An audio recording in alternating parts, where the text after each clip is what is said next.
Buongiorno e ben ritrovati con l'informazione flash di New Sicilia. I principali titoli della mattina: proseguono le indagini sulla morte di Simona Cinà, la 21enne di Capaci annegata in piscina durante una festa di laurea a Bagheria. Il legale della famiglia, l'avvocato Ingroi, aveva convocato i ragazzi presenti alla festa per sentire le loro versioni, ma nessuno si è presentato. Saranno sentiti in procura come persone informate sui fatti. Ancora violenza nel cuore della movida di Palermo. Ieri sera in via Isidoro La Lumia, durante una rissa tra 6 persone, un 42enne incensurato è stato accoltellato, riportando importanti ferite ad un braccio. La polizia sta acquisendo i filmati e le telecamere e ascoltando i testimoni per identificare i responsabili.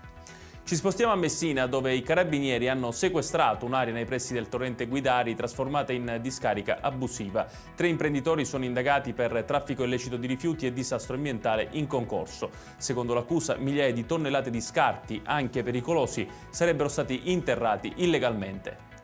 I carabinieri del NAS hanno sequestrato circa 400 kg di farina infestata da parassiti in 2 supermercati di Catania. Per uno dei punti vendita è scattata anche la chiusura immediata per gravi carenze igienico-sanitarie e strutturali. I titolari sono stati segnalati all'autorità giudiziaria. I carabinieri di Palermo hanno denunciato 3 persone, tra cui una donna, per detenzione di droga e parti di armi in casa. In uno degli appartamenti perquisiti dai militari sono stati sequestrati cocaina, crack, bilancini e materiale per il confezionamento delle dosi, mentre in un altro locale sono state rinvenute parti di armi illegalmente detenute.